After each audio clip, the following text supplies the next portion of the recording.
for your apple trees when it's time to prune them. So there's really some really key considerations for pruning your apple trees that you want to think about before you either do it yourself or instruct someone to prune for you. One is, what do you want out of this tree? Do you want a lot of production? Do you want a lot of apples from this tree? If you want a lot of apples, you're going to prune it differently. One of the things you will consider doing is not cutting off the small stems all the way to the next biggest branch, but leaving a couple of dormant buds because the tree might turn those into fruiting spurs. And once an apple tree has a fruiting spur and it makes fruit, it stays and keeps making fruit on that spur for a very long time. And it can decide to turn those into fruiting spurs. Another thing, if you want a lot of production, you want to get a lot of 45-degree angles on your tree, because that's the best angle for fruit production. Not this, not this. You want this. And so you look for those and you encourage 45-degree angles in your tree. If you're going for production, you may have a lot of apples on that tree, and you may break branches. So you take a look and see, is this branch strong enough to be able to hold a lot of apples? If it's questionable, you might either get rid of it completely if it's a weak branch, or stiffen it, make it stronger, so it can hold up to a lot of weight of apples. And to stiffen it, you can cut off the last part of the branch and shorten the branch. Now, these kinds of things don't make for a pretty tree. They make for a strong tree that can hold a lot of apples. So this is why you do things differently depending on what you want. Another thing is removing the weak branches, competing branches, and branches heading back into the trunk. Now, if you're looking at production, you want to look at harvesting. Is really important. So you want to keep the lower branches for ease in harvesting and keep the tree short so that you can get up there with your ladder and harvest rather than waiting for the apples to fall on the ground. And you want to thin the tree for light and air movement to make sure that the apples you get are healthy. And you might want to consider pruning nearby trees to give your apple tree more light. If you're finding you're not getting a lot of production and, trees grow here and things get shaded out. And why isn't my apple tree producing anymore? And you look up and there's this huge tree up there overhanging it. So you might want to consider pruning away to give your apple tree more light so that it can make more fruit. So that's, if you're pruning for production, those are some of the considerations and some of the things you do. But maybe you just don't care too much about production. You want to prune for a beautiful tree. You want your apple tree to be gorgeous. And if it produces some fruit, fine, but you really want it to look good. So for that, you want to reveal the trunk of the tree, especially from where you're going to view it more often. So if you have a picture window or a view, that's the side of the tree you want to open it up so you can see the beautiful trunk. That would be one way to do that. Maintain the graceful lines of the branches, up and out. Not crossing each other, not heading back into the tree, and not competing branches that are too close together. Every tree should get its own space. Every branch should get its own space. And if you think about that, that will help you prune it for beauty. Have space in between the branches, have them up and out, and look for those beautiful shapes. And you don't cut off the ends of the branches. You let them go. And you let, you don't want any stubs, And you want to let it grow tall, but not vertical. So if you're looking for a beautiful tree, let the tree be a tree. But what you don't want are the really vertical branches. You still want to take those out and let it go off to the side.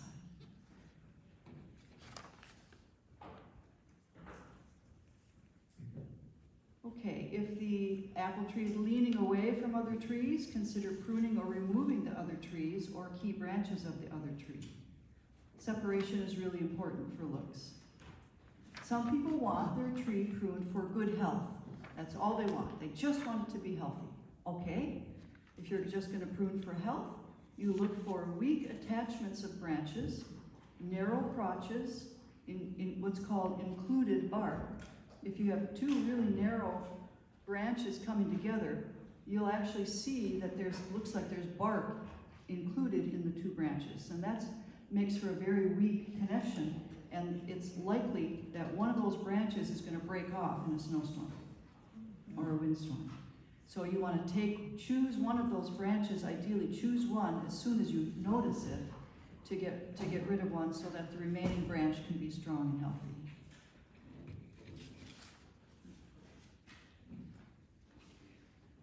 And if you're pruning for tree health, you want to minimize how much pruning you do in a year.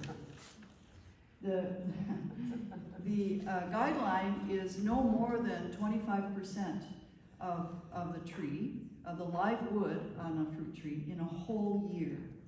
Okay, so you can do it twice a year, like in the winter, the dormant pruning and summer pruning. But when you do prune, and you want to be sure, that's called a pruning budget. If you're really pruning for tree health, you want to even do less than 25%. Just really minimize how much pruning you do on a tree. And when you do your pruning, don't have someone take the branches away right away. Because you got to keep an eye on how much you're taking off. It's really hard to tell unless you leave the branches there and eyeball it and say, okay, there's that much, and I still have this much. I think I'm about done. It's really easy to do too much. It's really easy to just keep going. Restrain yourself. It'll mean less work for you in the future because if you over prune, you can kill the tree and you can also make it result in lots and lots of water sprouts and you'll be back where you are and now it looks terrible. So that's why you want to prune. I'm almost ready for questions. Oh, sorry. Yeah. And okay, crossing branches thin for good air circulation, for tree health. And of course, if the tree is being shaded out, consider pruning nearby trees. If you're pruning where deer are present, yeah, you want to prune up to where the deer can't reach. You know, there's a real sweet spot. You want to prune up to where the deer can't reach, but if you want to harvest, you have to keep it low enough so you can get it. So there's this band of an area, a certain height that's really great for your branches that you want to go for. And also, you pruning up also means that you can prune underneath you can mow underneath your trees more easily if they're not too low down. Okay, in all cases, you'll want to create what's called a pruning bay. And this is a place in the tree where the branches are pruned away so that you can go right up into the center of the tree with your ladder. And that's so that you can get into the center of the tree and make it easy to prune the branches you need to prune, make it easy to harvest the apples from inside the tree when you're right in there. And you want to do that in all cases. Because if you have to stand back and you can't get in there, it just makes it too hard. And one thing too then, if you need to remove a large limb, let's say you have to reduce the height of the tree for some reason, and you've got a big limb up there that has to go.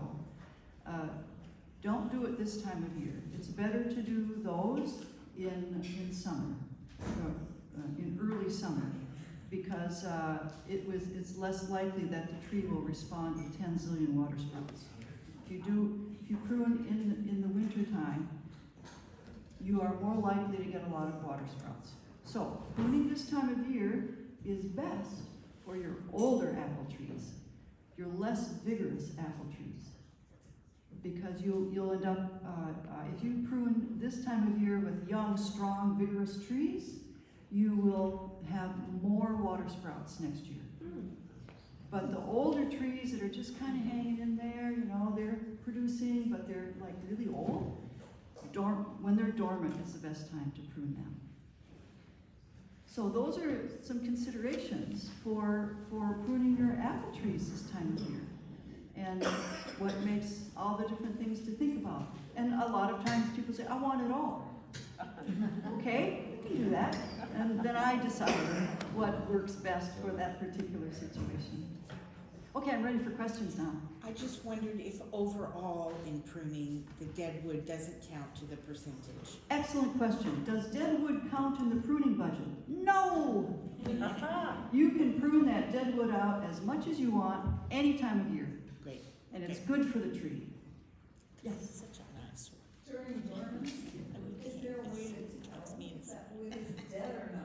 Oh, and another wonderful question. How do you tell if the branch is alive or dead? If it's dead wood or if it's alive wood? Well, the easy thing to do with that is all you have to do is take your thumbnail, or you gotta have a little knife, and just scrape the very surface of the bark on the branch that you're wondering about. If it's green underneath, it's alive. If it's dead, if brown underneath, it's dead. Sometimes it's really hard to tell from looking, and you actually have to do that. There are many times I thought, that's dead, and then I scratch, oh my God, it's alive. So that's how you tell. And if you don't have strong enough fingernails, just take a little knife or something and just scrape the surface just to see. That's how you tell. Yes? What if you removed a big branch years ago and now it's rotting down into the center of the tree? Old apple trees will rot in their center, but surprisingly, they keep going because the live part of the tree is on the outside. And if you have a really, really old apple tree, it will hollow out, but it'll keep going. It's amazing. Yeah, and there really is nothing much you can do. The tree's gonna, survive it or not. If it gets bad enough, you have to keep an eye on it, because if it can blow over in a windstorm or something, you don't want it falling on something that's valuable. And if that becomes a consideration, then you'll want to take it out before that happens. But a tube is stronger. Tube is a very strong structure. So that's what we're looking at here, is a tube. So it's a case-by-case basis, but tubes are very strong, and it's surprising how strong those trees that are hollow are. Other questions? Yes? Do these general recommendations apply to other fruit trees like plums and apple, pears, or is that a totally different? It's not totally different. A lot of this will apply, but I didn't want to take the time to go into the differences of the different fruits and when and how and so forth. Because now is the time for apple tree pruning for sure. Yes. And one more thing as far as timing, in the summertime, so if you have a really vigorous tree that does water sprouts all the time, and it's like, oh my gosh, how do I slow this thing down? If I do 25%, I'll never get caught up, right? Those trees you prune in summer, like July. It's a great time, even though there's apples on it, it's a great time to prune to reduce the vigor of the tree and slow it down a bit. And you thin it at the same time. One more question. Something completely off topic. How can I tell the difference between holly and mahonia? Very good question. How can you tell the difference between holly and mahonia? Sometimes that doggone mahonia looks for all the world like a holly. Especially if it sprouts up really close to an old mahonia. Oh, if the holly sprouts next to If this plant springs up really close and I can't tell. Since it's off topic, why don't you talk about that during the break? Oh, it's a good idea. Yeah. I don't have a good answer for her. When it's blooming, or if it has berries, you can tell, but Compound versus simple leaf. a compound versus a simple leaf. Tell me about that. The way at the break. That's right. You two connect and tell me. Okay, so there's my time. Okay, very good, all right. Thank